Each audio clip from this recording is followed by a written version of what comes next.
Assalamualaikum warahmatullahi wabarakatuh. Kita lanjutkan kembali pembelajaran IPA untuk kelas 8 semester kedua. Kali ini kita akan melanjutkan pembahasan tentang sistem pernapasan pada manusia untuk topik gangguan pada sistem pernapasan manusia.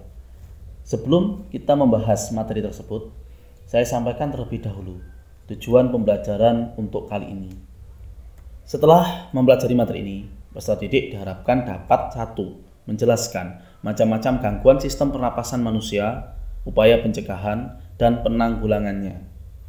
Yang kedua, menganalisis dampak pencemaran udara terhadap kesehatan sistem pernapasan manusia. Inilah kompetensi yang harus kalian kuasai setelah mengikuti pembelajaran kali ini. Cobalah untuk menahan nafas selama kurang lebih 15 detik. Bagaimana rasanya? Tentu, kamu akan merasa sesak dan ingin segera mengambil napas. Hal ini menunjukkan bahwa manusia tidak dapat hidup tanpa udara atau oksigen. Bayangkan, bila ada seseorang yang menderita gangguan pernapasan, pasti orang tersebut akan sangat kesulitan untuk bernapas. Ada banyak sekali gangguan yang terjadi pada sistem pernapasan. Tahukah kamu apa saja gangguan yang dapat terjadi pada sistem pernapasan? Gangguan pada sistem pernapasan dapat disebabkan oleh infeksi virus, bakteri, atau jamur. Berdasarkan di mana gangguan itu terjadi, kita bisa membaginya menjadi 2, yakni infeksi sistem pernapasan bagian atas dan infeksi sistem pernapasan bagian bawah. Disebut infeksi sistem pernapasan bagian atas karena infeksi virus, bakteri, atau jamur terjadi pada hidung, sinus, faring, dan laring. Apa saja infeksi sistem pernapasan bagian atas? Yang pertama ada influenza, kemudian tonsilitis, kemudian faringitis, laringitis, dan sinusitis. Berikutnya, mengapa disebut infeksi sistem pernapasan bagian bawah? Karena infeksi virus, bakteri, atau jamur terjadi pada trakea, bronkus, dan alveolus. Apa saja gangguan-gangguan yang terjadi pada infeksi sistem pernapasan bagian bawah? Ada pneumonia, tuberkulosis, asma, kanker paru-paru, dan bronkitis. Kita akan bahas beberapa gangguan pada sistem pernapasan satu persatu. Yang pertama adalah influenza. Influenza merupakan penyakit yang disebabkan oleh infeksi influenza virus atau virus influenza.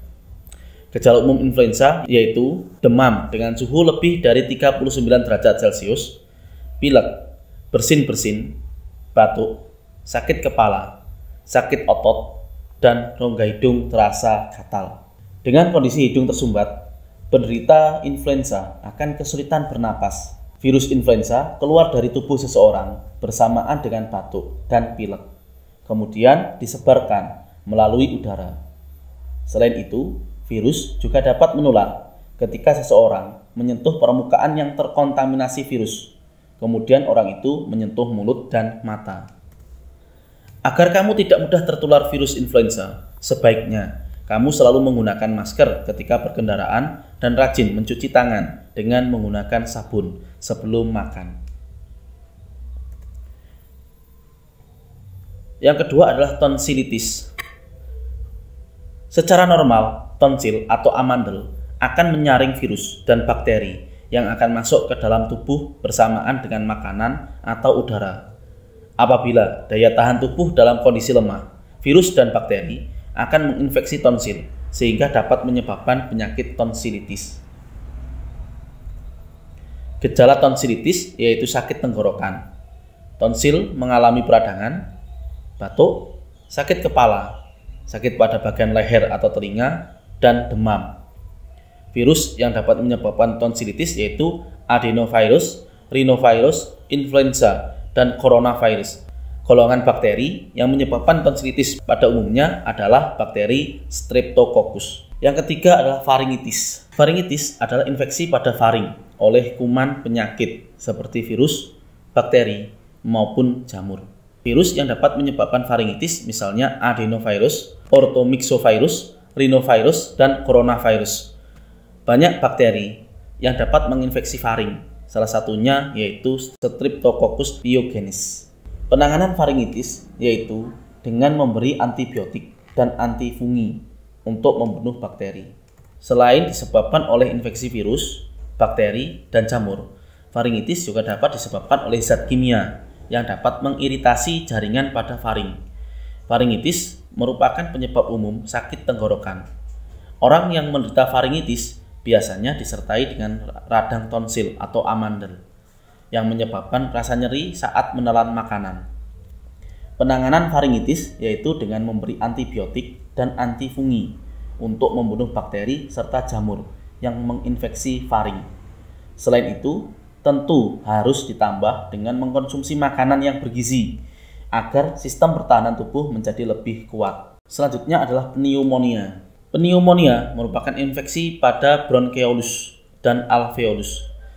Penyebab terjadinya pneumonia antara lain karena infeksi dari virus, bakteri, jamur, dan parasit lainnya. Namun, umumnya disebabkan oleh bakteri Streptococcus pneumonia. Pada paru-paru penderita pneumonia, terdapat cairan yang kental. Cairan tersebut dapat mengganggu pertukaran gas pada paru-paru. Hal ini menyebabkan oksigen yang diserap oleh darah menjadi kurang. Gejala dari penyakit pneumonia yaitu demam, batuk berdahak, tidak enak badan, sakit pada bagian dada, dan terkadang mengalami kesulitan bernapas. Penyakit pneumonia dapat ditularkan melalui udara ketika penderita pneumonia batuk maupun bersin. Oleh karena itu, ketika kamu pergi ke rumah sakit untuk menjenguk teman atau saudara, sebaiknya kamu menggunakan masker. Penanganan pneumonia dapat dilakukan dengan memberi antibiotik, obat membuat saluran napas menjadi lebar, terapi oksigen, dan penyedotan cairan dalam paru-paru. Selanjutnya adalah tuberkulosis atau TBC. Penyakit TBC disebabkan oleh infeksi bakteri Mycobacterium tuberculosis.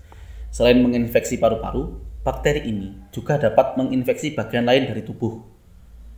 Jadi kalau kamu pernah mendengar nama TBC tulang, itu karena bakteri Mycobacterium tuberculosis telah menyerang bagian tulang. Ketika bakteri tersebut masuk ke dalam paru-paru, bakteri akan menyebabkan infeksi sehingga memicu sistem imun untuk segera menuju area yang terinfeksi dan segera memakan bakteri tersebut agar tidak menyebar luas. Jika sistem imun lemah, maka bakteri dapat masuk ke dalam peredaran darah dan sistem limpa untuk menginfeksi organ lain. Gejala dari TBC yaitu mudah lelah, berat badan turun drastis, lesu, hilang nafsu makan, demam, berkeringat di malam hari, sulit bernapas, sakit pada bagian dada, dan batuk berdarah. Selanjutnya adalah asma. Asma merupakan salah satu kelainan yang menyerang saluran pernapasan. Asma dapat disebabkan oleh faktor lingkungan.